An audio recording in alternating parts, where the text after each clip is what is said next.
요새 유행하고 있었던 말로 가스라이팅 이런 게 결국은 본인의 어떤 의지나 판단력이나 합리적인 선택을 하지 못하게 이 사람에 의존하게 하는 경우들이 있죠. 또한 폭력적인 거라면 사실은 드러나지 않게 폭력을 가하는 경우들도 많죠. 안녕하세요.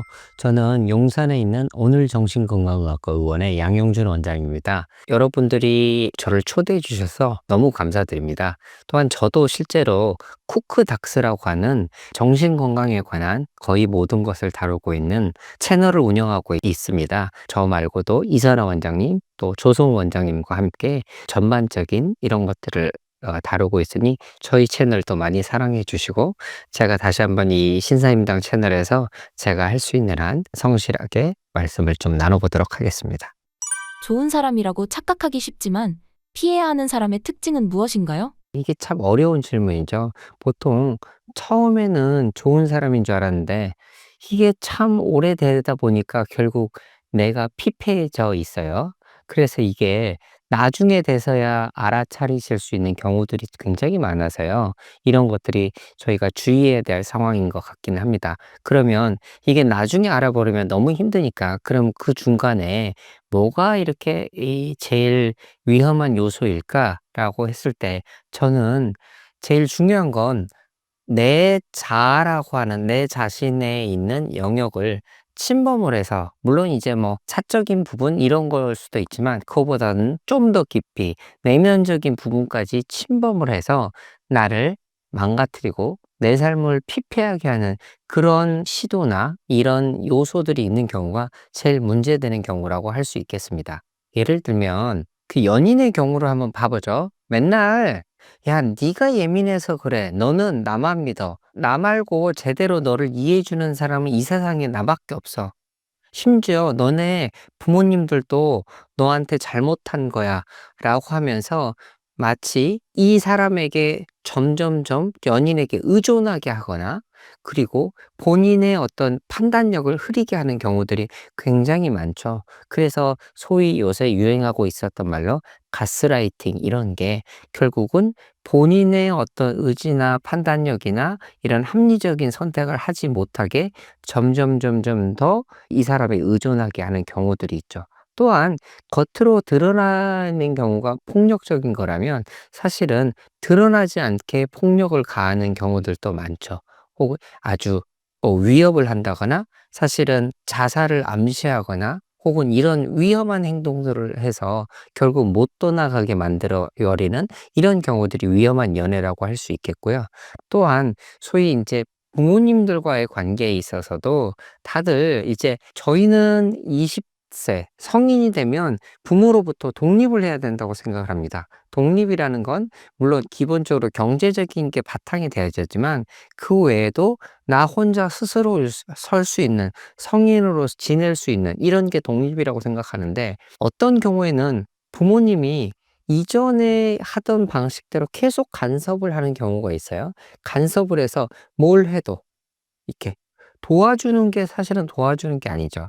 우리가 서커스에서 위험한 고개를 하려면 부모 역할은 시도를 해 보고 옆에서 지켜봐 주고 혹시 힘들 때 이렇게 붙들어 줄 수 있는 정도지, 이 점프나 이런 걸 못 뛰게 하면 결국은 나는 이 서커스를 하는 법을 못 배우잖아요. 그러니까 그런 경우에 있어서 나 혼자 쓸 수 없게 되는 경우들이 굉장히 많이 있을 수 있죠.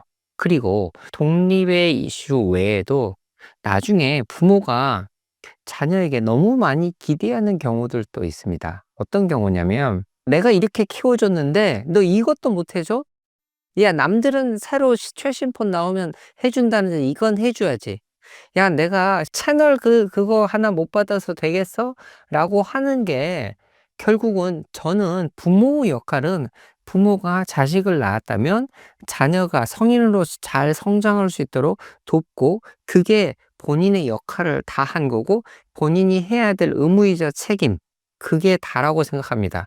그거를 자꾸 기대하고 너한테 받으려고 한다는 것 자체가 이제 부모 자식 간의 관계에서 이제 이게 문제가 생기는 거죠. 왜냐면 성인으로서 혼자 서야 되고 이 사람도 또 자기 자녀를 키워야 되는 입장인데 자꾸 부모가 걸리게 된다면 그거는 이제는 부모 자식 간의 관계에서 갈등이 생길 수밖에 없습니다. 그래서 웬만하면 20대가 되면 떠나시면 좋겠습니다. 이거는 저 말고도 이선화 선생님이 많이 말씀하신 말씀인데 어쨌든 이런 부모로부터 독립 그걸 도와주는 게 부모의 역할이라고 생각합니다. 특히 인제 어머니들이 딸들한테 많이 그러는 경우들이 많은데요. 어머니가 남편하고 문제가 생겼을 때 혹은 다른 가족하고 문제가 생겼을 때 이걸 편하다고 딸한테 다 쏟아붓는 경우가 있어요.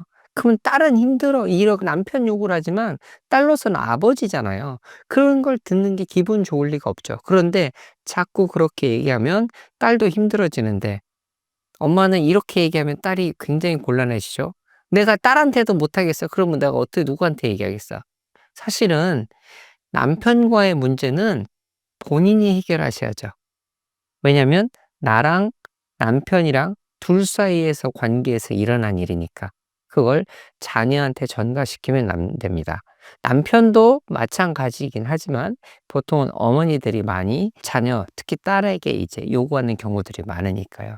제가 자녀가 부모에게 해를 끼치는 거에 대해서는 해라고 했지만 얘기 드리지 않겠습니다. 이유는 부모님들은 그런 경우에도 자녀를 잘 놓지 않고 그래도 돌보려고 하시니까요. 그다음에 인제 뭐 사회에서 문제가 되었던 어떤 종교 집단의 경우도 가끔 당신의 어려움을 돕겠다고 하면서 상담을 하지만 결국은 상담을 통해서 이 사람의 취약점을 알아내고 거기를 계속 흔들면서 결국은 부모나 직장이나 이런 걸 다 벗어던지고 떠나게 하는 이런 경우들이 있을 수 있겠죠. 요런 부분들이 대표적으로 문제가 되는 관계라고 할 수 있겠습니다. 요즘 흔히 얘기하는 소시오패스란 무엇인가요? 소시오패스는 이제 되게 말이 많죠. 소시오패스 또 사이코패스 얘기들 많이 하는데요. 소시오패스는 1929년 30년대 미국의 심리학자가 어떤 사회적인 어떤 문제를 많이 일으키는 집단에 대해서 설명하려는 시도로 나온 거고요. 사이코패스는 그 이전부터 19세기부터 독일에서 정신과에서도 성격 장애를 주로 다룰 때 많이 인용했던 겁니다. 심지어는 그 당시에는 정신과 의사도 사이코패스라고 불리기도 했었습니다. 어쨌든 이게 용어의 기원이긴 하는데 요즘은 사이코패스는 뭐다, 소시오패스는 뭐다 이렇게 구분을 하는 이런 시도들은 많이 있는데 정신과적으로는 그냥 결론적으로는 그렇습니다. 사이코패스, 소시오패스는 어떤 성격적인 특징을 설명하려는 현상적인 얘기고 의학적으로는 정신의학적으로는 반사회적 성격 장애라고 할 수 있겠습니다. 반사회적 성격 장애는 일단 여러 가지 기준이 있지만 그중에서도 제일 큰 게 사회적 규범이나 법률 이런 것들을 자꾸 위반하고 지키지 않으려고 하는 겁니다. 그다음에 또 하나는 남을 속이고 기만하고 자꾸 남한테 해가 되는 무책임한 행동을 하게 됩니다. 그다음에 충동적이고 공격적인 행동을 보이고 예측을 할 수가 없어요. 그다음에 이제 마지막으로는 다른 사람들한테 공감이 안 되다 못해서 죄책감까지 가지게 하는 겁니다. 물론 이제 이런 경우들에 있어서 훨씬 더 계획적으로 하고 차가운 인상을 지닌 경우를 뭐 사이코패스로 영화에 많이 그려 놓긴 하지만 반사회적 인격 장애는 어쨌든 이런 범주에 있는 경우들에 15세 이전부터 막 나타나고 18세 이상 되는 사람들한테 성인한테 붙이는 기준이긴 합니다. 좀 전에 사이코패스 말씀드렸지만 이런 반사회적 인격장애에서 어떤 불안이나 두려움 없이 훨씬 더 계획적이고 대담한 어떤 행보를 보이고 어떤 경우는 사회적으로 성공한 경우들도 굉장히 많습니다. 그래서 감정을 공감하는 연습해서 실제로는 느끼지 않지만 그렇게 표현을 할 수 있는 그러면서 사회적 이 지위는 자기 것을 챙기는 이런 거는 특별하게 잘했던 경우들이 우리가 소위 사이코패스로 많이 그려지기도 합니다. 주변에 사이코패스가 있다면 어떻게 대처하는 게 좋을까요? 제일 먼저 할 일은 피하시랍니다. 주변에 없으면 제일 좋겠고 가능하면 접점을 줄이고 피하시라.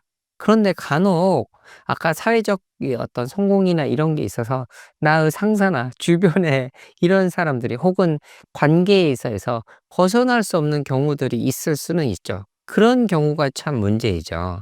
그래서 보통 이런 경우에는 피할 수 없으면 가능하면 그들과 적이 되지 않도록 하라는 겁니다. 그들한테 동조하라 이런 게 아니라 내가 그 사람한테 물어뜯기지 않도록 내가 그냥 심드렁하고 이제 그 사람한테 적의가 없는, 그렇다고 뭐 아부하거나 이럴 필요는 없지만 당신하고 나하고는 내가 당신의 적이 아니야. 그래서 그 사람한테 어쨌든 어떤 위협을 주거나 그 사람한테 공격을 하려는 의도를 보이지 않는 게 필요하게 합니다. 왜냐면 그 사람하고 싸우지 말라고 하는 이유는 그 사람은 남을 물어뜯고 이용하고 헐뜯고하는데 선수입니다. 특화되어 있는 사람이죠. 그런 싸움꾼, 성격적으로 싸움꾼인 사람한테 이겨봤자 내가 얻는 게 없습니다. 이기기도 힘들 뿐더러 거의 국가대표랑 경기하는 거죠. 그러니 가능하면 적의를 보이지 않도록 한 적이 아니라는 걸 하되, 대신에 너무 먹잇감으로 보이지 않는 것도 중요합니다. 너무 나약한 존재로 생각이 약점이 드러나면 그러면 나의 약점을 거침없이 물어뜯고 나를 이용할 거거든요.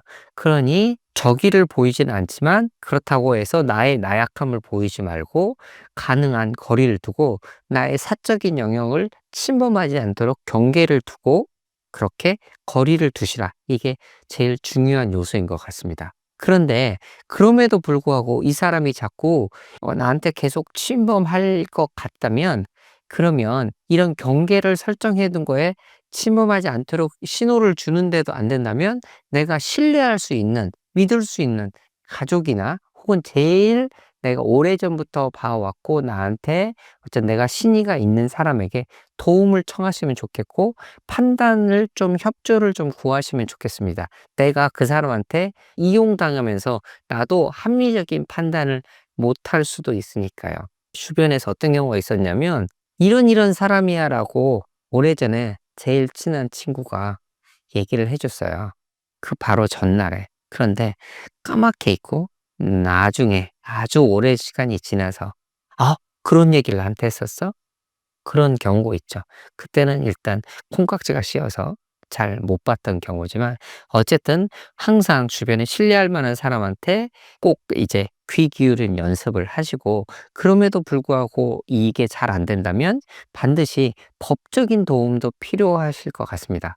예를 들면 자꾸 스토킹을 하듯이 나한테 오거나 이런 경우에는 변호사나 법적인 자문을 구하고 내용 증명이라도 보낼 수 있는 그런 상황인지, 그런 것들도 조심스럽게 어떻게 경계를 세울지, 그 사람을 침범하지 않고 공격을 덜 일으키게 할지, 이런 것들 여러 가지를 고려를 하시지만 법적인 도움을 취하라는 이유는 이 사람도 법적인 테두리 내에서는 자신의 위협이 될 거에서는 안 할 거거든요. 그래서 꼭 법적인 도움을 받으시라 이렇게 설명을 드립니다. 그리고 마지막으로 항상 이런 피해자가 됐을 때는 많이들 보이시는 반응이 '아 내가 잘못해서 내가 멍청해서 내가 그 사람을 만나지 않았더라면 내가 누구 말을 들었더라면.' 이렇게 너무 자책하지 마십시오. 이렇게 되면 내가 오히려 내 스스로를 힘들게 하는 2차 공격이 됩니다. 그러니 그러지 마시고 여러분의 잘못이 아니고 지금 중요한 건 거기서 여러분이 부상을 최소화하고 거기서 벗어나는 게 제일 중요하니까 나를 잘 보호하시고 스스로 탓하지 않으시면 좋겠습니다. 그 사람의 잘못이지 내 잘못이 아닙니다. 사람들을 만나도 공허한 느낌이 드는 이유는 무엇인가요? 뭐 여러 가지 쉽게 얘기하면 뭐 진정한 뭐 교류가 없다, 진실한 인간관계가 아니다, 또 이런 게 있을 수도 있고 자꾸 외부적인 SNS나 이런 물질적인 거나 외부적인 게 중요하고 내면을 채우지 못했다, 이렇게 볼 수도 있는데요. 중요한 거는 공허한 건 결국 나한테 있는 결핍이 문제인 것 같습니다. 이를테면 꽤 오래전부터 그걸 찾아보면 어떻게 보면 부모와의 관계든 어떤 신뢰할 수 있는 관계에서 내가 부모와의 관계에서 애착이 제대로 형성이 되면 내가 신뢰를 얻게 되고 신뢰를 얻게 되면 그게 바로 나 자신에 대한 자아 정체감이 제대로 형성이 되는 건데요. 내가 나 자신에 대해서 나는 누구이고 나는 어떤 사람이고 나는 뭐가 좋은지 나를 잘 알 수 있고 그리고 나에 대한 나는 잘할 수 있는 나에 대한 효능감도 잘 알고 이렇다면 누구를 만나든 만나지 않든 별로 공허하지 않을 겁니다. 남이 도와주면 좋고 남하고 같이 있어도 좋고 혼자 있어도 좋을 텐데 그런데 그런 게 바탕이 되지 않다면 아무리 웃고 떠들어도 이게 결국은 재미가 없는 거죠. 그러니 아 결국 다른 사람하고 뭔가가 지금 내가 뭘 해도 재미가 없고 지금 삶이 재미가 없고 공허하다고 느껴진다면 나한테 혹시 결핍이 있는 건지 없는지 이거를 찾아가 봐야 됩니다. 그런데 이게 보통 보면 왜 적당한 집안에서 적당한 학벌에 적당한 직장을 가지고 이렇게 했는데 '왜 이렇지?'라고 하는 경우도 많은데 그런 경우는 결국은 내가 가진 내 내면에 있는 혹은 소위 말하는 무의식적인 면에 있는 그런 부분에서 더 결핍이 있을 가능성이 많습니다. 그래서 요런 것들은 내가 혼자 찾기 어려우니 꾸준한 상담을 통해서 이런 부분이 부족했고 내가 원하는 게 뭐고 혹은 내가 이런 부분에서 내가 부족했기 때문에 다른 방식으로 약간 방어적으로 행동했던 것들이 이런 결과들이 일으켜 냈구나'라는 식으로 나를 찾아가는 과정을 가지시고 그다음에 남들과의 관계에서 신뢰 관계를 쌓는다면 내가 온전히 받아들여지는 그런 기회, 경험을 가지신다면 내 그런 공허감에서 벗어날 수 있으실 겁니다. 진짜 우울증의 증거는 무엇이 있을까요? 이제 우울증에 뭐 말씀들을 많이 하는데 뭐 "마음의 감기다." 뭐 이런 얘기들 하고 많이 흔할 수 있다 얘기를 하시는데 이게 증거라고 하니까 실제로 이제 보여지는 것들 눈에 띄는 것들이 사실은 많이 있습니다. 왜냐면 제가 늘 이 우울증 환이나 혹은 환자분들한테 설명드릴 때 우울증이 마음의 질환 이렇게 얘기하지만 저는 몸의 질환이라고 말씀을 좀 드립니다. 이유는 이 우울증은 계속 반복해서 강조드리겠지만 뇌의 문제이니까 뇌가 문제가 생기면 결국 몸으로 오는 거거든요. 그러면 우울증 진단 기준부터 명확하게 말씀을 좀 드릴게요. 특히 2주 이상 계속되는 우울감이나 일상생활에 관심이나 재미가 없는 게 2주 이상 계속됩니다. 그러니까 뭘 해도 재미가 없고 또 이제 우울하고 부정적인 감정이 쭉 계속됩니다. 이런 것들이 기본으로 돼 있는데요. 당연히 우울증이니까 감정적으로 문제 있는 게 분명한데 이외에도 이제 겉으로 드러나는 것들이 좀 중요합니다. 보세요. 저희가 증거라고 했으니까 몸의 질환은 우리가 잠을 자잖아요. 잠을 자는 거는 결국 자는지 안 자는지 그거는 주변에서도 알 수 있고 또 내가 주관적으로 느끼는 수면의 느낌이 중요한데 잠이 안 오는 게 보통이시긴 합니다. 그런데 나중에는 무기력해지면서 종일 잠만 자는 과수면을 보이기도 합니다. 또한 초반에 입맛이 너무 없어서 식사를 안 하게도 그렇다 보니 당연히 체중이 엄청 빠지기도 합니다. 또한 마찬가지로 만성적으로 무기력해지면서 스트레스 수준이 높아지면 이게 코티졸 레벨이 올라가고 그렇게 되면 이 지방을 붙잡게 되면서 오히려 비만이 생기는 이런 과정들이 많이 벌어집니다. 체중의 변화도 있습니다. 또 하나는 이제 활동이 떨어지는 게 힘이 없어요. 몸에 힘이 없어서 움직일 수 있는 이게 없습니다. 힘을 내라는 게 제일 조심해야 될 말이 하는 게 힘이 나야 힘을 내죠. 힘이 안 납니다. 그래서 전화가 울려도 뻗어서 이렇게 뻗을 수가 없어요. 심지어는 활동 저하되신 게 제 환자분 같은 경우는 너무 심각할 때는 하루 종일 이 와치를 차고 있었는데 움직이는 걸음 수가 20 걸음이셨답니다. 20 걸음이면 정말 화장실만 왔다 갔다 하신 거죠. 그렇게 활동력이 떨어지고 또한 결국은 이제 우리가 병원 가면 잘 지내시는지 보면 정신과가 아니더라도 식사, 대소변, 그다음에 이런 잠 잘 주무시니 이거 물어보잖아요. 마찬가지로 개인적으로 자기 위생 관리하는 나를 돌보는 일들이 잘 안 돼요. 많은 경우에 특히 우울증은 남자보다 여자분들이 2배 이상 높은데 많은 여성분들이 머리를 못 감으세요.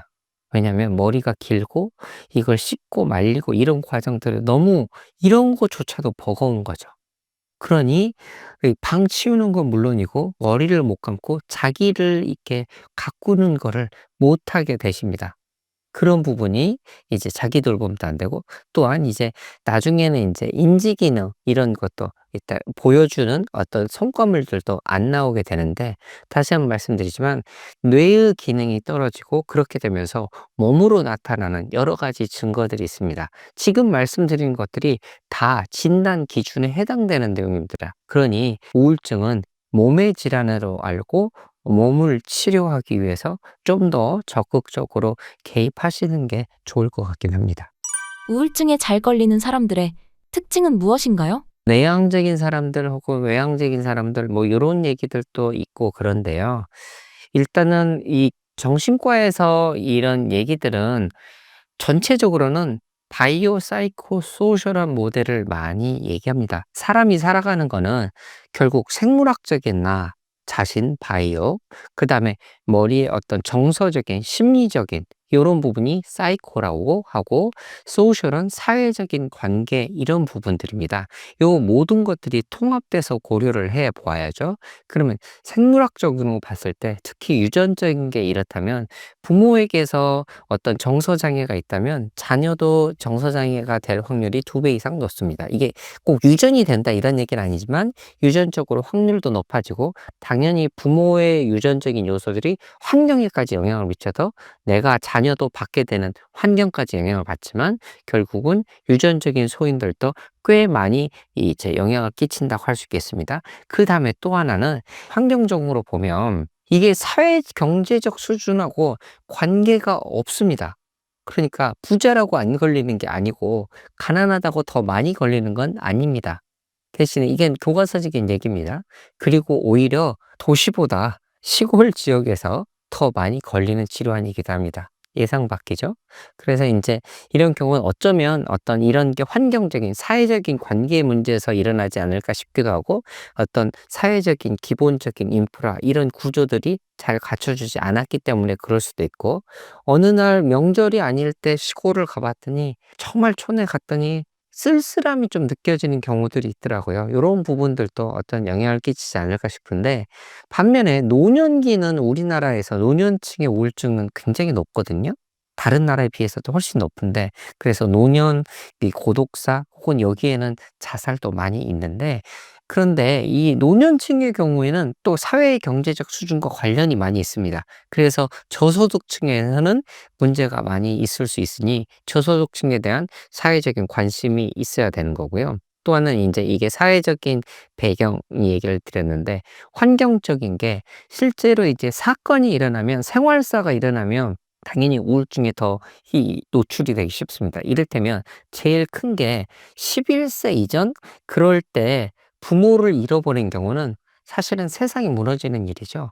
어린아이한테 부모는 하늘과 땅, 세상의 전부일 텐데, 이게 없어져 보니, 기반이 없어져 보니까 부모를 잃어버렸다는 거는 이 사람이 평생 살아가는 데 있어서 우울증에 노출될 수 있는 위험성이 높아지죠. 또 하나는 배우자의 사별도 마찬가지입니다. 사회적인 스트레스를 봤을 때 100점 만점으로 기준을 쭈루룩 매긴다면 전 세계적으로는 배우자의 사별이 제일 큰 이 사회적인 스트레스 요인이긴 합니다. 그런데 요즘은 바뀌었을지 모르지만 우리나라는 남편 없이 살아도 자식 없이 못 산다고 자녀의 죽음이 1 등이긴 합니다. 우리나라는. 과거에는 그랬습니다. 어쨌든 그러면 다시 11세 이전의 부모의 상실, 그다음에 배우자의 상실, 또 나중에는 실직의 경우도 3배 이상 우울증에 걸릴 이게 높아집니다. 그러면 제가 지금 생물학적인 거, 사회적인 요소들 얘기 드렸는데, 또 그렇다고 부모 없다고 혹은 직장에서 잃었다고 다 우울증에 걸리는 건 아니잖아요. 그럼 뭐가 이런 사람들을 취약하게 할까? 이런 걸 따져 봤을 때는 결국은 그 우리 11세 이전은 노출된다고 많이 됐는데, 11세 이전에 노출됐더라도 만약에 주변에서 아주 잘 보듬어 줄 수 있는 친척들 이런 게 형성이 됐다면 사회적인 지지가 이렇게 형성이 됐다면 할아버지 할머니가 잘 돌봐줄 수 있다면 그런 위험에 노출될 게 적겠죠. 그러니까 우리는 결국은 부모라고 대변할 때는 우리가 진정으로 내가 나를 신뢰할 수 있고 '내가 저 사람 믿어도 돼? 저 사람이 나를 예뻐해?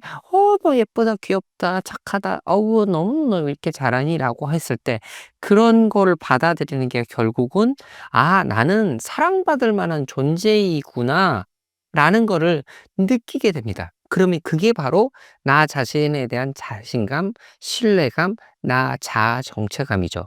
그래서 이런 것들이 잘 이렇게 바탕이 되면 건강하게 자라는데 이런 게 흔들려 버리면 뭐든 취약하게 되죠. 게다가 아주 큰 정신적인 외상을 받는 스트레스 사건을 겪게 되면 그런 것들이 이제 건강하다면 이걸 지나갈 수 있는데 건강하지 못한다면 요 사건에 노출됐을 때 또 무너지게 되죠. 그런 다음에 성격적인 부분들도 이제 자기 자신을 공격하는 요런 경우들에 있어서는 이런 경우에 있어서는 남 탓을 하는 약간의 편집적인 요런 거보다는 강박적으로 나를 탓을 하게 되면서 요런 경우들에는 좀 더 우울증에 걸릴 확률이 높긴 합니다. 결국 나 자신에 대한 것들이 많이 무너졌고 외부적인 트라우마를 겪게 되고 이런 게 성격적으로 연결이 되면서 그렇다면 자꾸 이제 우울증에 걸릴 확률들이 높아지는 거죠. 우울증에 빠지는 가장 큰 원인은 무엇인가요? 제가 우울증에 대해서 몸의 질환이라고 말씀을 좀 드렸습니다. 그러면 결국은 '내 몸이 이상해졌구나.'라고 진단을 내릴 수 있고 그 몸이 이상해지는 거는 결국은 우리의 마음은 뇌가 문제가 생긴 거죠. 자, 기분이나 정서라는 게 결국은 우리의 생각이나 사건에 대해 받아들인 거나 영향을 받긴 하는데 우리가 몸이 안 좋을 때는 기분도 지읒 같잖아요.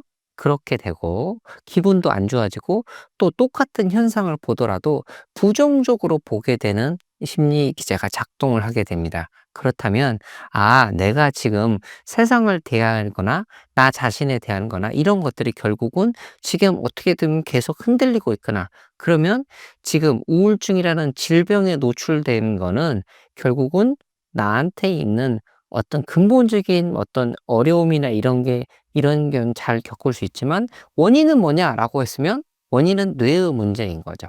다시 이렇게 비유 드릴까요? 감기에 잘 걸릴 수 있지만 폐렴은 왜 걸렸어? 폐렴균이 들어왔기 때문인 거죠. 우울증이 왜 걸렸어? 뇌에 지금 문제가 생겼어. 어떤 문제냐? 이 뇌의 신경과 신경을 연결해 주는 뇌세포를 연결해 주는 신경을 전달해 주는 물질이 있습니다. 요 전달 물질에는 세로토닌이라고 많이 들어보셨죠? 노르에피네프린, 또 도파민 이런 것들이 여러 영향을 하는데 얘네들이 어떤 이유에 있어서든 균형을 잃어먹고 많이 떨어지게 됐어요. 그렇게 되면 실제로 이 세로토닌이 이제 떨어진 경우에는 자살 사고가 증가한다는 이런 연구 결과도 있기도 합니다. 그러면 이 신경 전달 물질에 문제가 되고 이런 세포 하나가 결국은 이제 호르몬 분비까지도 영향을 미쳐서 신경 내분비에 문제가 생겨서 몸에 활동을 하는 호르몬 분비까지 영향을 미치고 심지어는 나중에는 세포 내 변화를 일으키기도 합니다. 유전적인.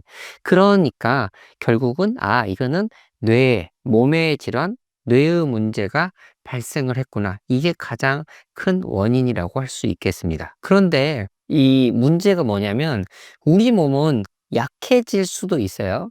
그래서 어떤 트라우마나 큰 사건이 있었을 때 그로 인해서 우울증이 오기도 하는데 그다음에는 재발할 때는 그렇게 큰 사건이 아니었는데도 불구하고 내가 힘들어지는 경우들이 간혹 있습니다. 그거는 첫 번째 사건 이후로 충분히 치료하지 못했을 때 혹은 어떤 이유에 있어서는 약해졌을 때 그런 이전 같으면 그렇게 이 문제가 되지 않을 정도의 사건에도 내 몸이 약해져서 취약해진 상태에서 재발하는 경우들도 있습니다. 그래서 저희가 재발을 예방하고 방지하기 위해서 충분한 기간의 치료 기간을 갖자라고 늘 강조드리긴 합니다. 우울한 감정이 생겼을 때 병원에 가는 게 좋은 선택이 될 수 있을까요? 어느 정도 '내가 지나갈 수 있겠다. 내가 주변 사람들한테 도움을 받아서 해결할 수 있겠다 싶으면 그냥 해결해 보실 수 있겠죠. 그런데 인제 여기서 그냥 말씀을 그냥 드리자면 제 환자분들이 오셨을 때 이렇게 질문들을 하세요. "내가 병원을 오는 게 맞았을까요?" 라고 질문을 하시는데 저는 그러면 무조건 잘 오셨다고 합니다. 오셔서 저한테 돈 벌어줘서 고맙다가 아니라 이만큼 오시게 할 만큼 병원에 오는 거는 아무리 문턱이 낮아졌다고 하더라도 병원에 오셨던 거 자체는 그만큼의 힘든 요소가 있었던 거고 고민을 많이 하셨을 겁니다. 그런데 저도 처음 오셨을 때 바로 약을 드리고 약물 치료를 하거나 드리지는 않습니다. 이건 어떤 이유냐면 충분히 환자랑도 상의를 해 보고 얘기를 들어보고 그게 정말로 우울증을 치료를 받아서 어떤 치료를 해야 될지 결정해야 될 정도인지 진단을 명확하기 위해서입니다. 그러려면 병원에 오셔서 이게 치료를 받아야 될지 말지를 결정하는 것도 병원에 와서 보셔야 되지 않을까요? 그래서 이거 그런 정도 아니니까 그냥 가셔도 좋고 활동 열심히 하실 수 있으면 좋겠습니다. 혹은 주변 사람들과 도움 받을 수 있으면 좋겠습니다. 이러면 훨씬 더 안심이 될 수 있잖아요. 그러니까 저의 생각은 오셔서 치료를 받을지 말지도 오셔서 상의를 해 보시면 어떨까 싶기는 합니다. 물론 이제 나 혼자 나 얘기를 남한테 얘기하기 어렵다 혹은 그러지 않을 정도이다. 내가 인제 할 수 있겠다 정도면 그러면 인제 혼자서 해결해 나가시고 또 우울증의 고는 꽤 오랜 시간이 지나면 보통 회복이 되고 6개월, 1년 정도가 될 수도 있습니다. 그러면 회복이 되기도 하는데요. 문제는 뭐냐면 우울증에 많은 경우에 있어서 자살 사고에 이르게도 됩니다. 어떤 왜냐면 우울증 자체가 이 사람이 이상한 게 아니라 우울증 자체가 너무 힘들어지면 자살 사고로 가게 되는 과정이 있습니다. 병이 심해지면 폐렴, 폐혈증 이렇게 악화되는 경우들이 있어서 그런 경우에는 조심을 해야 되지 않을까 싶고 특히 자살 사고가 있거나 혹은 일상생활이 무너지는 게 병원 진료를 받아야 할 이유입니다. 회사를 학교를 잘 갔던 사람이 혹은 주변 사람과 가정생활 잘하는 사람이 너무 이상해지고 힘들어한다면 이거는 상담과 진료를 받아야 될 거겠죠. 또 정신과 의원을 가시라고 얘기 드린 이유는 우울증이 굉장히 큰 범주라서 이게 조울증에서 나온 우울증인지도 정신과 의사가 판단을 해야 되는 부분이고 그러면 치료도 다른 방향이 있을 수 있으니까요. 중요한 건 모든 질병은 더 악화가 되기 전에 조기 진단과 치료, 그 이전에 예방이 더 좋겠지만 이렇게 해 보시는 게 필요하지 않을까 싶습니다. '내가 병원에 가야 될까요?' 질문할 정도면 이미 힘들어진 상태이시니까 상담을 받아 보시는 게 어떨까 하는 게 제 입장입니다. 병원 뭐 감기 가서이면 약 드실지 안 드실지 정도지만 만약 위암이라면 그건 너가 이겨야지." 하는 거면 아니지 않나요? 뭐 수술이나 항암 치료든 당연히 암이면 해야 되잖아요. 근데 우울증은 정말 생명을 잃게 하는 10 대, 20대 국내에 자살률은 전 세계적으로 너무 높고 10 대, 20 대는 당연히 젊으니까 병이 아니라 운수사고, 교통사고로 이런 문제가 이 사망률이 높아야 되지만 우리나라는 자살률로 목숨을 잃는 안타까운 일이 많습니다. 그러니 이런 위험한 상황에 처하기 전에 확인을 해 보시는 게 어떨까 싶습니다. ADHD를 앓고 있으면서 자기도 모르는 성인이 많다고 하는데 사실인가요? 네, 사실입니다. 결론적으로 말씀드리면 실제로 통계적으로 보면 한 14% 정도는 모른 채 지나가는 경우들도 많습니다. 그리고 우리나라 뭐 과잉 진단했다 이런 얘기도 있는데 실제로 우리나라는 10 내지 15%만 진단과 치료를 받기도 합니다. 미국이 한 절반 정도 받는다면요. 그러면 실제 주변에서 얘기를 해 보면 처음 모르면서 지냈던 특히 성인의 경우에 나는 이거를 진작 알았더라면 내 인생이 좀 더 편해졌을 텐데. 이렇게 얘기를 하시고 남들도 다 그런 줄 알았어요. 이런 얘기도 하시고 내 인생에서 처음으로 내비게이션이 장착됐다. 내가 일을 어떻게 할지 처음으로 알게 됐다. 또 가까운 사람의 경우는 자기는 평생 처음으로 50이 됐을 때 엘리베이터에서 남의 목소리가 처음 들렸대요. 그만큼 남들도 그런 줄 알았다는 거죠. 그래서 이걸 모른 채 지내시는 분들이 굉장히 많습니다. 성인 ADHD를 알 수 있는 대표적인 증상은 무엇인가요? 여러분 길 가다가 운전하시다가 쌍욕하는 분들 많으시죠? 그러면 저희는 그게 다 그렇진 않지만 약간은 저희는 생각은 해 봅니다. 이렇게 평소에 그러지 않는데 갑자기 욱해지고 쌍욕을 하거나 이런 경우들이 있는데요. 이런 경우들이 다 ADHD는 아니지만 아까 말씀드렸던 모른 채 지나가는 경우들이 많기는 하죠.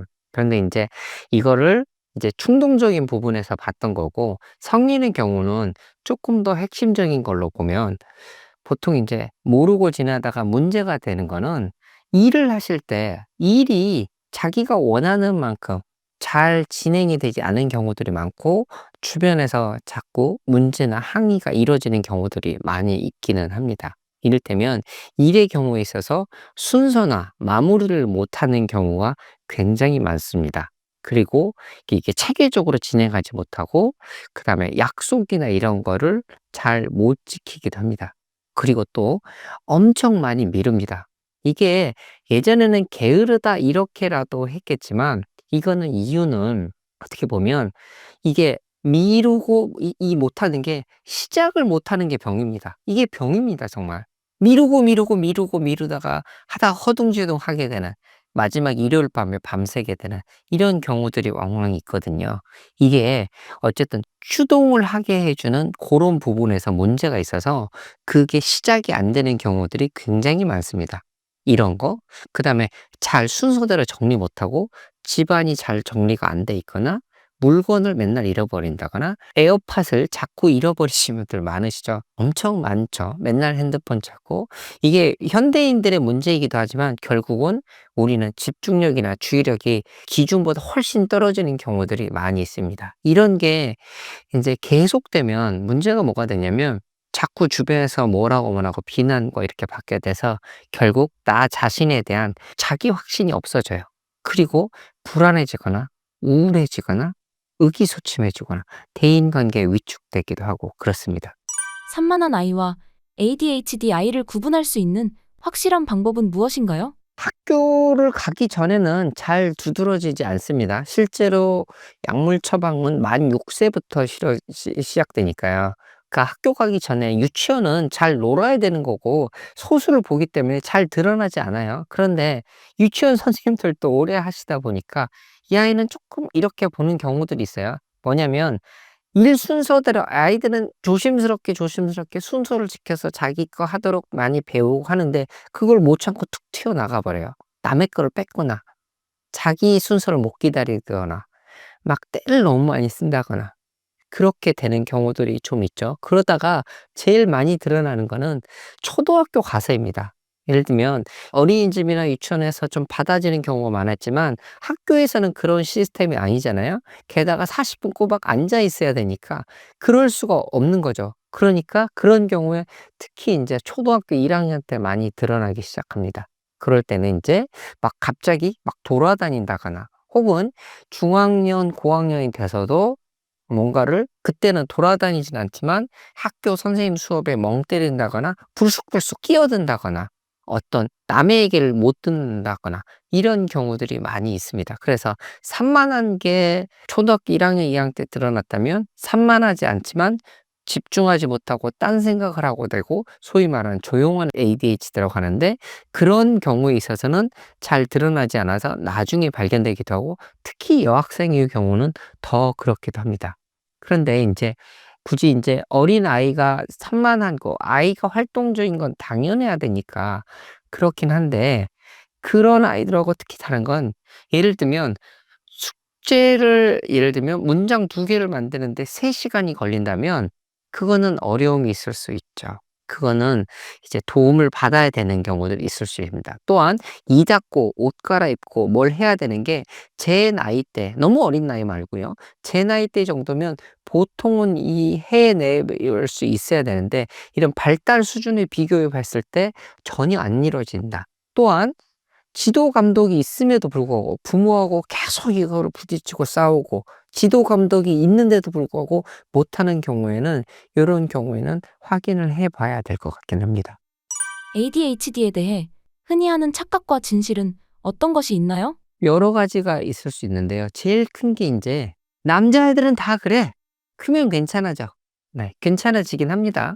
괜찮아지는데 뭐가 괜찮아지고 또 뭐가 안 괜찮아지냐면 ADHD는 이름이 어렵습니다. 사실 이름부터 다시 말씀드리면 어텐션 주의력이 결핍되고 부족하고 하이퍼 액티비티 과잉 행동이고 하이퍼 액티비티 디스오더인데 여기에 과잉 행동 충동성이 같이 있죠. 그러니까 주의력 결핍, 과잉 행동, 충동성이 있는데 과잉 활동 막 돌아다니고 이런 거는 중학교 가서까지 그럴 수는 없잖아요. 친구들도 다 안 그러니까.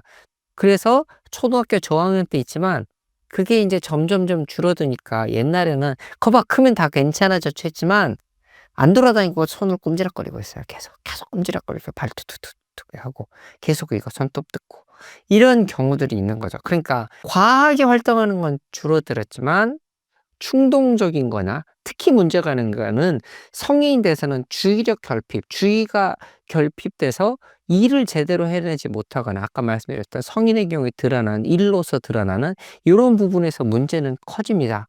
그리고 이렇게 아이 때 있는 경우가 소아청소년까지는 75% 성인까지는 50%는 계속 이어지기도 합니다. 그러니까 아이 때 크면 다 좋아진다. 물론 50% 까지는 좋아지지만 50%가 여전히 계속된다면 도움을 받아야 되죠. 제가 특히 인제 초등학교 때 어릴 때 이 치료에 개입되자고 하는 이유는 계속 잔소리 싫은 소리를 들으면 내가 위축될 수밖에 없잖아요. 그 선생님한테 혼나 집에서 계속 혼나. 그러면 나는 나쁜 아이라고 생각하게 돼. 또 하나는 학교에서 친구들이 지 것만 하려고 하니까 다른 애들이 안 놀아줘요. 그러면 사회성에도 문제가 생깁니다. 이런 경우는 오히려 그런 것들을 도와줄 수 있으면 아이가 훨씬 자기 기능을 더 잘 발휘할 수 있지 않겠어요? 그러니까 "빨리 치료를 받자."라고 얘기 드리는 거고 또 다른 오해하는 거는 아까 말씀드렸듯이 산만한 것만 문제가 아니라 멍 때리거나 주의를 잘 기울이지 않은 그래서 잘 뭔가를 놓치는 이런 경우들도 있고 여학생들도 있을 수 있다. 요런 겁니다. 또 하나는 또 대표적인 건 우리는 집중 엄청 잘해요. 게임을 6 시간 밤새도 하거든요. 네. 좋아하는 거는 잘하는 거는 누구나 할 수 있습니다. 혹은 더 잘하는 게 과몰입되는 게 ADHD의 특징이기도 합니다. 그런데 문제는 우리는 세상을 살면서 아시겠지만 하기 싫은 힘든 거를 해야 되는 경우들이 많습니다. 그래서 게임하다가 그만두고 공부를 시작해야 되는 주의를 싹 전환시키는 끊을 수 있는 이런 걸 해야 되는데 이게 안 되면 문제가 있는 거죠. 그러니까 게임 계속한다고 집중력이 좋은 게 아니라 내가 하기 싫은 걸 할 수 있도록 주의력이 잘 이렇게 전환이 되느냐 이런 것들도 좀 중요합니다. ADHD 할 수 있는 게 좀 많지만 또 하나는 ADHD가 꼭 나쁜 것만은 아니다. 이게 꼭 말씀드립니다. 왜냐하면 ADHD는 에너지가 넘쳐서 이 아이를 잘만 조절해 주면 이게 굉장히 성장할 수 있는 크거든요. 이를테면 조지 부시 아들 대통령도 ADHD 치료를 받았다고 전 세계에서 금메달을 제일 많이 딴 수영 마이클 펠프스도 ADHD 치료를 받았고 우리가 아는 모나리자를 그렸던 레오나르도 다빈치도 이런 어떤 소인이 있다 이런 얘기도 많습니다. 아인슈타인도 마찬가지고요. 그럼 이 사람들은 위인이고 위대한 업적을 이룬 사람들인데 이 사람들은 에너지 수준이 높으니 잘 돌봐줘야 되죠. 그래서 오히려 어떤 후기 학자는 자동차 슈퍼카 페라리 엔진을 달았는데 브레이크가 자전거 브레이크예요. 그럼 어떻게 되겠어요? 잘 조절이 안 되죠. 그래서 브레이크를 잘 조절해 주는 이런 훈련과 도움이 필요하다. 이게 ADHD에 대한 제대로 된 얘기인 것 같습니다. ADHD를 치료할 수 있는 방법은 어떤 게 있나요?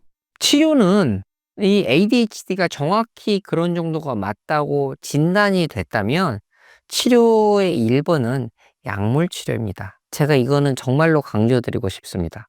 이를테면 아까 브레이크 얘기 드렸는데 브레이크가 잘 안 되면 브레이크를 장착을 시켜줘야 되죠. 혹은 신경 전달 물질이 부족하면 줘야 되는 게 이 치료의 목적입니다. 우리가 부러졌으면 팔에 부목을 대주고 이렇게 이게 뼈가 채워질 때까지 기다려 줘야 되는 거잖아요. 마찬가지로 이 ADHD 경우는 부족한 부분이 있다면 채워 줘야 되는 거죠. 그래서 약물 치료가 1 번입니다. 물론 약물 치료를 안 해도 나아지는 과잉 행동 증상도 있지만, 그러지 않을 정도라면, 괜찮을 정도라면 조절해도 되지만, 실제로 약물 치료 효과가 가장 좋습니다. 거기다가 오랜 시간에 걸쳐든 장기적인 연구에서 약물 치료가 효과가 가장 좋고, 거기에 플러스 사회 기술 훈련이나 인지행동 치료나 이런 것들을 병합해서 치료했을 때는 장기적으로 효과가 있지만, 가장 중요한 건 전 세계적으로 1번 치료는 약물 치료입니다. 그러니 약물 치료하지 말라, 의심의 눈으로 보셔야 됩니다. 이 ADHD가 분명하게 두드러지고 알려진 게 1980년입니다. 우리가 콘서타라고 하는 약들, 이런 약들이 제대로 나온 게 2000년대라고 만약에 치면 이제서야 부각되고 있는 건데, 이거를 예전에 눈길로 이거를 치료하겠다고 하면 안 되는 거잖아요. 그러니까 1 번은 약물 치료가 맞습니다. 다만 약을 먹어야 할지 말아야 할지는 병원에서 판단을 하시고, 또 그것도 전문가한테, 정신과 전문의한테 판단을 하시고, 또 하나는 약 먹어도 다 안 되더라, 약이 다 모든 걸 해결해 줄 수는 없죠. 그렇지만 아까 말씀드렸듯이 친구들한테 따당하고 계속 힘들어하는 아이들한테 당장 어려움에 대해서 증상을 도와줄 수 있는 게 약물입니다. 그리고 또 하나는 바로는 안 됩니다. 왜냐면 이거는 뇌 기능의 문제이기 때문에, 심지어는 뇌의 어떤 성장이나 발달이, 특히 이 앞부분 전두엽 부분에가 성장이 좀 더뎌졌다고 해서 이 성장을 다른 아이들만큼 따라잡게 해주는 게 약입니다. 뇌의 성장을 도와주는 약입니다. 그러니까 결과적으로 치료는 반드시 약물 치료가 1 번으로 돼야 되고, 약물 치료에 대해서 말씀드릴 때 정신과 의사들도 자기 아이들한테 약 먹입니다. 나쁘면 먹이겠습니까? 그러니까 어쨌든 상담, 진단 제대로 받아보시고 필요하면 도움을 받으시면 좋겠습니다. 이제 약물 치료 외에도 약물 치료를 못 받는 경우들이 있고요. 혹은 틱이나 다른 동반 질환들이 있을 수 있어서 다른 것들도 도움을 받을 수 있는데, 이런 경우에 약물이 아닌 비약물적인 치료도 있습니다. 그건 생물학적인 치료는 경두계 자기장 치료나 이런 것들을 통해서 이런 틱이나 이런 걸 줄어들고 불안 수준도 줄어들게 하고 인지 기능 개선에 도움이 되는 경우가 있습니다. 플러스 아까 병합 치료라고 했는데, 사회 기술 훈련, 다른 아이들과 어떻게 지낼지 이런 것들, 또 이런 행동이나 이런 걸 교정이나 인지행동 치료, 이런 부분들도 이 치료의 일환이기는 합니다.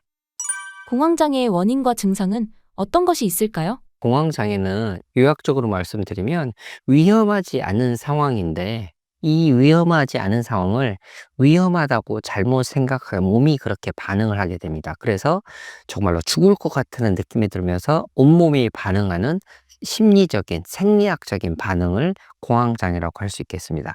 뇌가 잘못된 알람을 삐리릭 울려서 도망가지 않아도 되는데 도망가야 된다고 느끼는, 생명의 위협을 느끼는 이런 반응이라고 할 수가 있겠습니다.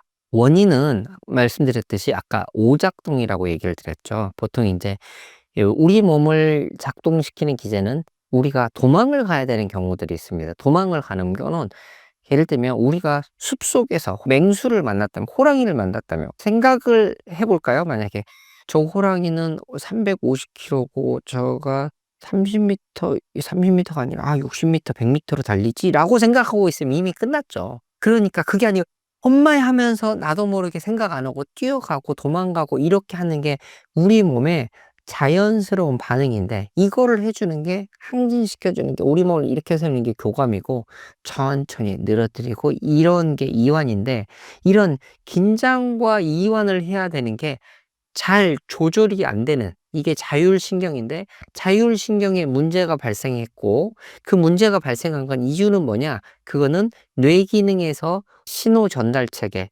그러면 이 신호 전달 체계이 구성하는 신경 전달 물질에서 문제가 발생했다. 특히 알람을 울려주는 체계가 변연계라고 하는 부분이 있는데, 불안과 혹은 도망을 가거나 감정적으로 특히 다루는 건데, 온몸에 그냥 확 이렇게 뛰게 하는 본능적인 뇌인데, 본능적인 뇌가 너무 잘못 울려서 매번 도망가야 되는 상황으로 느끼는 거죠.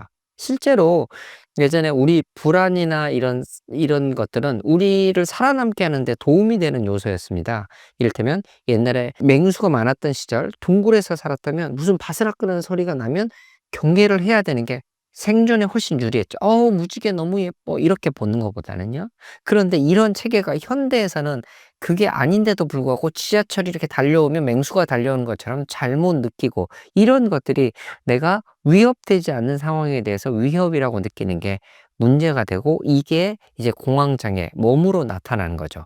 그래서 증상들은 정말로 죽을 것 같이 느낍니다. 그래서 어떻게 해볼 수가 없다. 몸이 부들부들 떨리고 식은땀이 나고 숨이 가빠지고, 여러분 숨 가빠지고 심장이 두근거리고 심장과 호흡에 문제가 생기면 죽을 것 같은 느낌이 들잖아요. 요런 부분이 제일 큰 문제로 일어나서, 그래서 견디지 못하고 심지어는 공황장애로 진단받고 응급실 안 가도 되는 걸 알고 계신데 응급실을 몇 번 가시는 분이 있으세요. 왜냐하면 못 견딜 것 같아서. 저희 환자분 같은 경우는 주상복합의 건물은 그 유리창을 뭐 열 수가 없잖아요. 너무 답답해서 유리창을 망치로 깨고 뛰쳐나가고 싶다는 분도 있으셨어요. 그만큼 몸이 괴롭게 긴장되게 반응을 하는 게 증상으로 나타납니다. 대표적인 게 이게 가슴 뛰고 심기항진, 그러니까 호흡의 불편과 이런 것들, 또 약간 긴장되는 이 땀 나거나 이런 것들, 또 심지어는 내가 내 몸이 아닌 것처럼 느끼게 되는, 혹은 어떤 분은 시간이 다르게 흘러게 된다는, 감각이 다르게 느껴진다는 것도 있고, 내가 이러다가 미쳐버리지 않을까 두려워하는 것들, 이런 것들도 있습니다. 이런 여러 가지 것들이 몸으로 나타나는 게 공황 증상이라고 할 수 있겠습니다.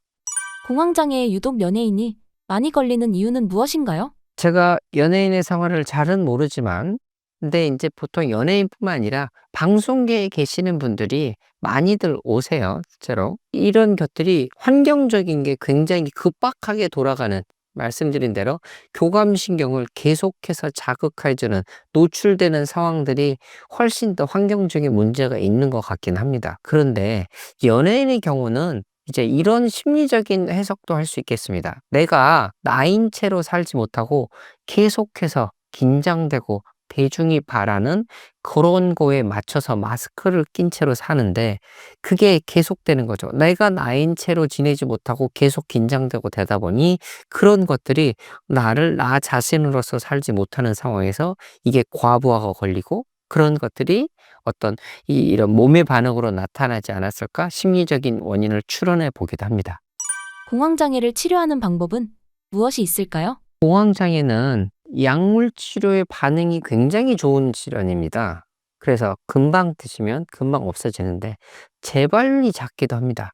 그래서 어떤 너무 급박해서, 예를 들면 차를 타고 가는데 터널을 못 지난다거나 지하철을 못 간다거나 자꾸 속이 불편해서 못하는 거나 숨쉬기 어려울 것 같아서 일상생활을 못하는 증상들을 잡아주는 거는 약물 치료라고 할 수 있겠습니다. 그런데 공황장애에서 중요한 건 이런 부분에서 인지행동 치료도 매우 중요합니다. 재발과 일상생활에서 나를 컨트롤하는 부분, 나를 나로서 지낼 수 있게 하는 부분이 굉장히 중요합니다. 인지행동 장애는 뭐냐면, 보세요. 우리가 공황은 세 가지 파트로 구성될 수 있겠습니다. 생각과 감정과 그다음에 몸의 반응입니다. 아, 내가 몸의 반응이 가슴이 두근거리고 숨이 헐떡거리고 이러다 보니까 내가 심정지가 될 것 같고 심장에 문제가 생겼어. 그러면 생각이, 난 이러다가 죽을 거야. 어떡하지? 그리고 이제 응급실로 쫓아가게 됩니다. 그런데 물론 응급실 가서 그 심장에 문제가 있는 것 같으면 내과적인, 외과적인 이런 것들을 진료를 받으시는 건 매우 중요합니다. 왜냐하면 내외과적인 기저질환이 없는지를 확인하고, 그게 있다면 그걸 당연히 먼저 치료를 하셔야 되죠. 그런데 그게 아닌지 확인하는 것도 중요하고, 그렇다 보면 우리는 1번 안심을 할 수도 있고요. 그 다음에 이제 생각은 보면 우리의 감정이 내 마음대로 잘 되지 않는 경우들이 많죠. 내가 심정지 걸리면 내가 괴롭지 않겠어요? 감정적으로? 그 다음에 병원 뛰쳐가야 되지 않겠어요? 우리가 여기서 인지행동 치료 말씀드렸는데, 우리가 바꿀 수 있는 건 생각밖에 없습니다. 아, 이렇게 가슴이 두근거리지만 이게 내가 죽지는 않을 거야. 심정지로 죽지는 않을 거야. 또 하나, 괜찮을 거야. 제일 중요한 요소입니다. 두 가지 다시 말씀드리면, 죽지 않을 거다. 괜찮을 거다. 저희가 이게 응급실에 많이 오신다고 그랬잖아요. 대학병원에서 이 공황장애는 뭐 심장에 문제나 이런 게 있으면 큰 질환일 수도 있으니까 당연히 내외과적으로 다 검사를 합니다. 그렇다 보면 검사 시간이 꽤 지나 있잖아요. 그런데 심장 문제였다면 결국 돌아가셨을 거나 더 안 좋은 상태로 갔을 텐데 오히려 시간이 지나면 괜찮으신 상태로 있어요. 정신과는 좀 더 늦게 옵니다. 왜냐하면 내외까지인 게 먼저 판별이 돼야 되니까. 그다음에 이제 제가 만나 뵙고 상담을 하게 되면 "다행히 괜찮으셨네요." 라고 얘기를 드리면서 "내가 죽지 않는다. 괜찮아진다." 라는 걸 꼭 명심하도록 말씀을 드립니다. 이게 인지행동출의 제일 큰 골자인데 이거를 계속해서 인제 세분화하면서 다루는 게 치료고 꽤 오랜 세션으로 하기도 합니다. 이게 재발을 막는 데 굉장히 중요해서 고런 부분에서 치료적으로는 의미가 있습니다. 또한 이런 게 인제 약물 치료 또 인지행동 치료가 있다면 또 말씀드릴 건 이게 전반적으로 불안이나 또 강박이나 이런 것들하고도 많이 연결돼 있기도 하거든요. 공존하기도 하고 공황장애는 예전에는 큰 범주로는 불안장애에 들어가 있기도 했었습니다. 그러면 이 불안 수준을 낮추는 데는 경두계 자기장 치료, 경두계 직류 자극 치료라고 하는 뇌에 직접적인 아주 미세한 자극을 줍니다. 그렇게 해서 그런 자극을 주면 이 경두계, 두개골을 통과해서 뇌 세포에 직접적인 영향을 주는데 아주 작은 머리에 자석 갖다 댄다고 문제되지는 않잖아요. 그런 정도의 자극이나 아주 미세한 전류를 흘러주면 실제로 뇌의 기능을 너무 우울해지면 좀 끌어올려 주고 너무 불안해질 경우는 좀 끌어내려 주는 이런 균형을 맞춰 주는 치료를 하기도 합니다. 이런 게 생물학적인 치료인 거고 마지막으로 내가 스스로 할 수 있는 것도 있습니다. 이제 내 몸을 내가 컨트롤해야 되니까 보통은 이제 안정화 기법이라고 합니다. 여러 가지 것들이 있는데 대표적인 게 인제 그런 상황이 올 것 같으면 나를 다독거려 줍니다. 이게 인제 포옹인데요. 내가 인제 안정화 기법 중에 포옹을 하는 겁니다, 나 자신을. 그게 뭐냐면 나비포옹법인데요. 나비포옹법이 아무것도 아닌 것지만 의미가 있습니다. 무슨 의미냐면 내 몸이 외부로부터 나를 지켜준다. 그리고 더 멀리 나가서 불안하지 않도록 여기 이 상태에 머물러 있으면서 '아 난 괜찮아. 이것도 지나갈 거야. 지금까지 별일 없었어. 너는 잘하고 있어.' 이렇게 나를 다독여 주면서 내 손이 내 어깨를 짚는 요런 것들을 느끼면서 지금 이 순간에 내가 안전하다는 거를 느낄 수 있게 하는 치료입니다. 요거는 안정화 기법에는 또 복식 호흡도 있고 또 착지 기법도 있고 점진적 근이완법도 있습니다.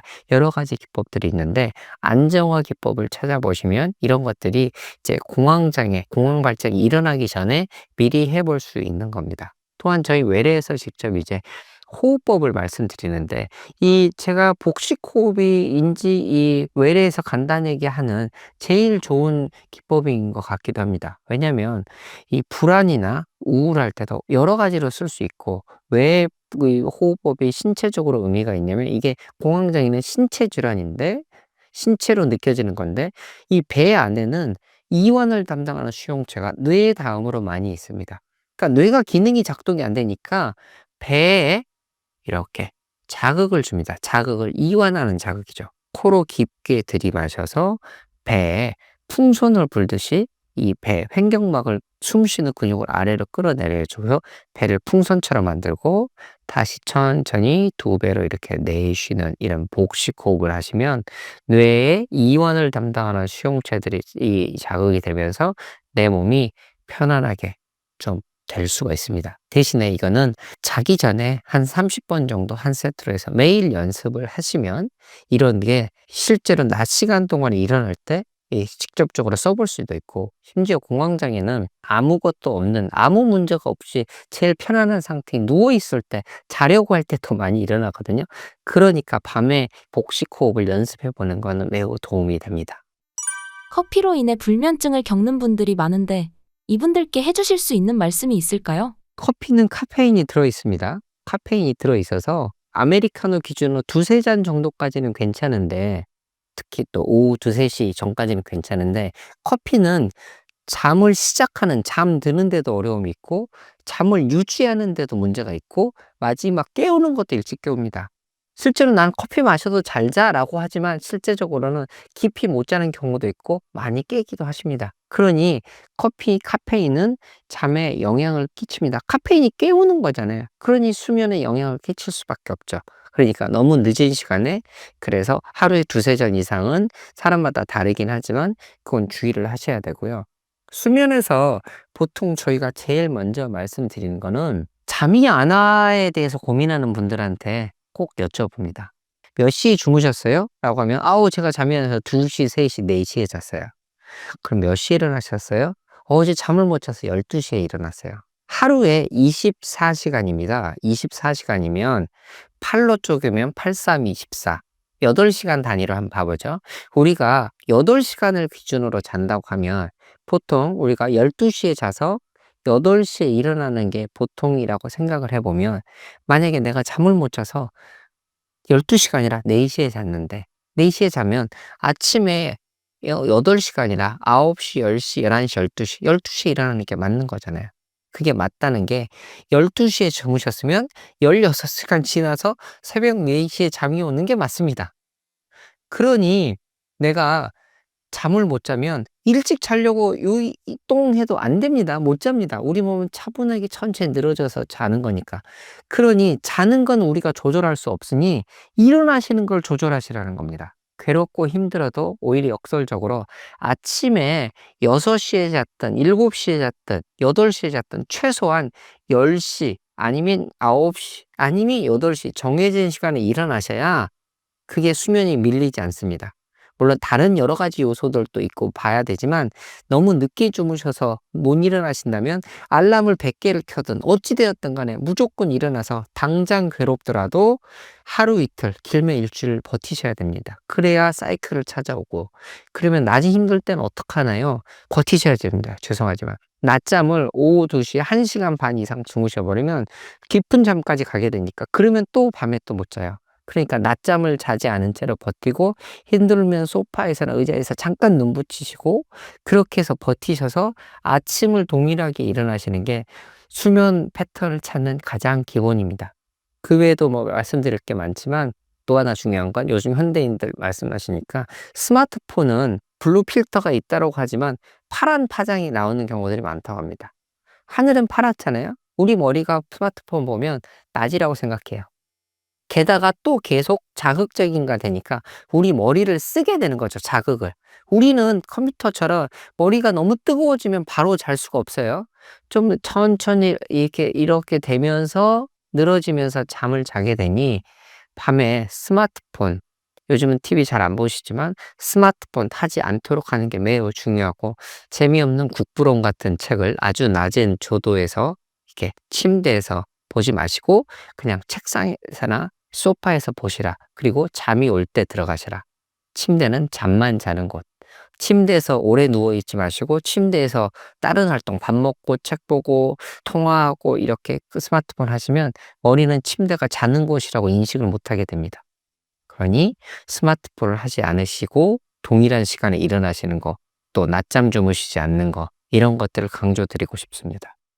마지막으로 신사임당 구독자분들께 한 말씀 부탁드립니다. 제가 여러분에게 뭐 간략하지만 제가 외래에서 실제로 환자분들에게 말씀드리는 그런 중요한 내용들을, 영업 비밀이지만 어쨌든 가지고 와서 공유하고자 왔습니다. 여러분 이 힘든 부분이 있으시면 저는 이게 진짜로 힘든지 혹은 이런 게 와서 상담을 하시라고 말씀을 드립니다. 왜냐면 우리가 내가 힘든다고 인정을 해야 그게 치료의 시작이자 절반이 이상입니다.